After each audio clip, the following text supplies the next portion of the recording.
What conspiracy theories do you think are too logical to ignore? Like us to read you more awesome Reddit topics? Just like and subscribe to our channel.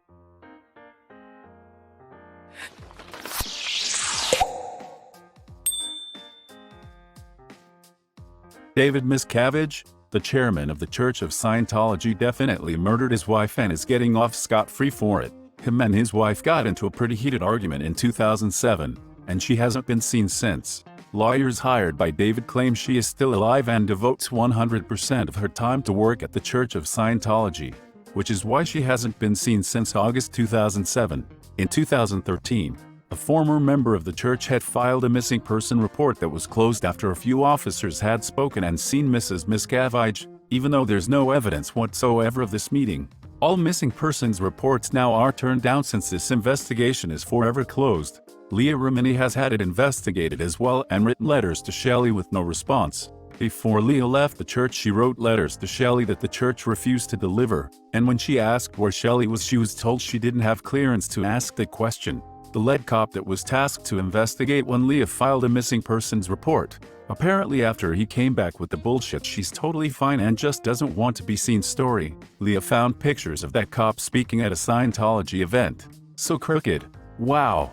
I didn't know this. I thought they had just located her and confirmed that she was safe. She is going to be a prisoner for the rest of her life. I am confused how Scientology is allowed to get away with this. I get that they have religion status, but a high-ranking member's wife going missing in any other religion would be big news. Keeping her a prisoner would be costly and risky. She's more than likely dead. She is either dead or locked in a bunker. Don't Scientologists have a cruise ship they use as a prison ship? This one is small and local, but still too insane to ignore and just came up today. Just recently, our small suburban town's favorite gas station went out of business. Everyone went there. The guy who ran it was the mayor. He retires and sells the property after an issue with the ground underneath the gas pumps. They tear down the gas pumps and keep the garage. Mavis Tire bought the property and opened a new store. A few days after the Mavis opens, someone posts a picture on Facebook of an intersection at a road near it with nails all over the road. The guy theorizes that a box of nails fell off of a construction truck. The police come clean it up and it seems all is well. Fast forward a few days later and people are commenting on the post that they're finding nails in their car tires. Not just from that intersection. People jokingly say maybe it was the new Mavis guys throwing nails around. But nothing really happens. Several weeks later, people have been posting day in and day out pictures of nails in their car tires. My dad took my car into the Mavis in question about 3 weeks ago and they found a nail inside of the right front tire. I noticed that it was driving sort of funny, but never that my tire was on the verge of exploding. I jokingly said people have been saying you guys have just been going around throwing nails all over the place, trying not to laugh at how insane it sounded to say out loud. The guy behind the counter said nothing, but yet with a weird smirk.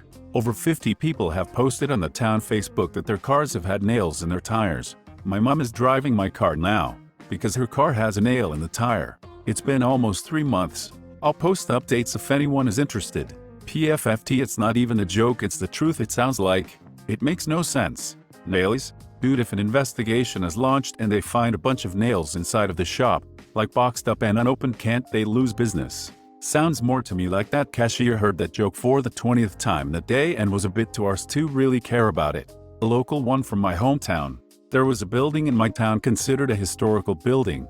It was bought by Zaxby's, chicken place for those not in southeastern United States, and was used as an old-fashioned style restaurant for years, since the late 80s. In 2009 the company asked to remodel the building, as it was literally falling apart, but the city denied the request on the grounds that as a historical building it should be preserved. So the business continued as normal with the building slowly falling apart around it. At some point in 2010 the building caught fire late at night. The entire building was lost with minor damage to the 2 neighboring buildings. The fire was ruled accidental, but a cause was never determined. The leading theory was that one of the deep fryers caught fire. A few years later there were rumors going around that supposedly a former employee had been instructed to leave the fryers on whenever she closed. Supposedly this person had come forward, because they felt responsible for the damage to the surrounding buildings. The Zaxby's was eventually rebuilt in a different location, and that lot has seen its fair share of businesses opening and closing. But nothing open there lasts more than a few months. I could have a few dates wrong, because I'm too lazy to look it up and can't remember the exact dates. But yeah, pretty sure the company burnt down the building in hopes of being allowed to rebuild. I like that people always are worried that Epstein was murdered instead of suicide. What if this was a ploy to cover up that he just escaped or paid his way out of prison? Well, shit.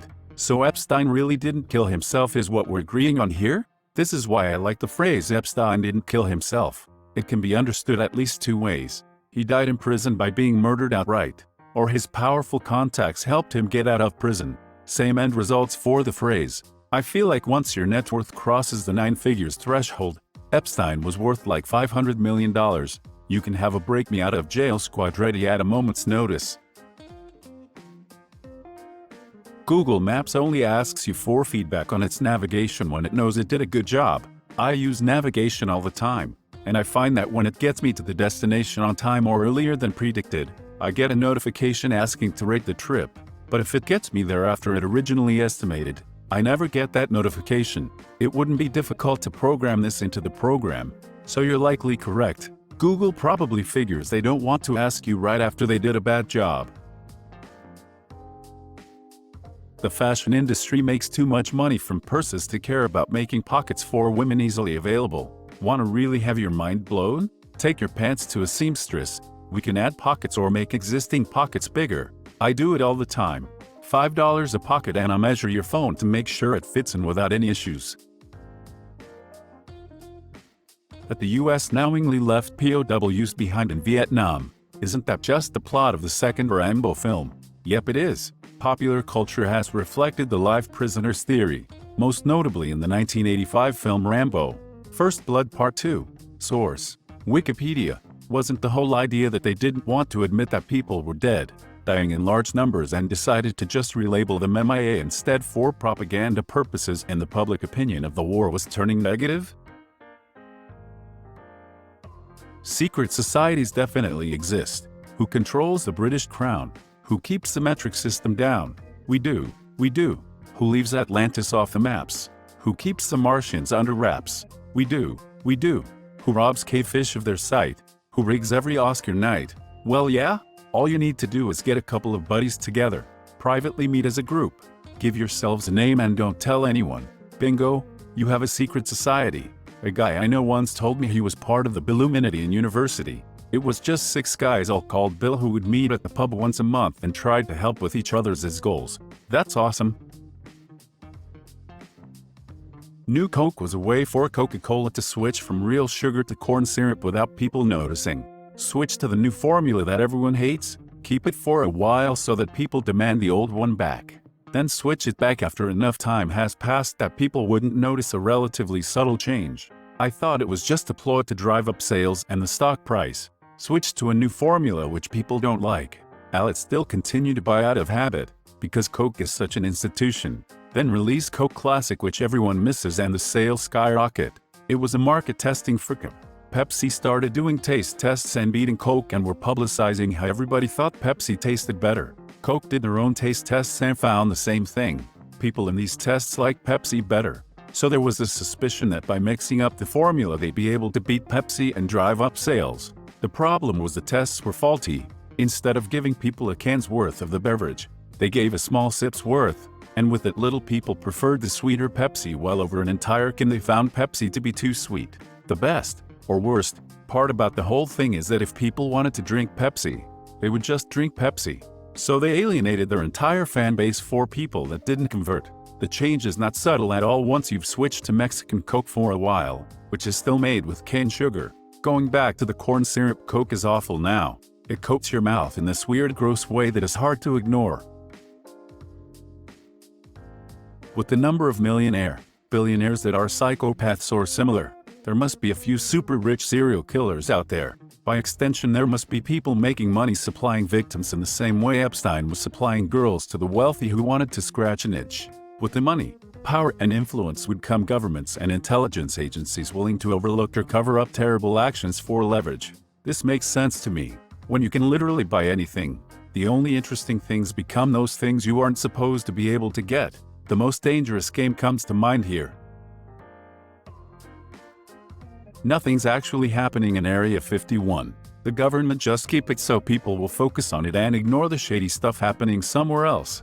Actually, Area 51 was created during the Cold War as a testing and development facility for aircraft, including the U-2 SR-71 Blackbird reconnaissance planes. And currently it's probably being used to test few weapons, and that's it. Every country has their secret projects and we all know it. The entire alien and conspiracy theories have only fueled movies and TV shows. That's it. That's what I thought. I don't know where this whole notion of government is hiding aliens and shit came from. It's also been clear that there are a bunch of UFO sightings where people think it's an alien aircraft, but in reality it's just a new aircraft that our government is testing out and just freaking around with it. UFO literally means unidentified flying object. People has just assumed it means aliens, but in reality if it flies and you don't know what it is, that's a UFO. Anything can be a UFO if your vision's bad enough. Can confirm, my vision is bad enough. That this question is reposted every couple of weeks by them to see just how close the public is to figuring out their schemes, and that this response is reposted every time to throw you off our trail.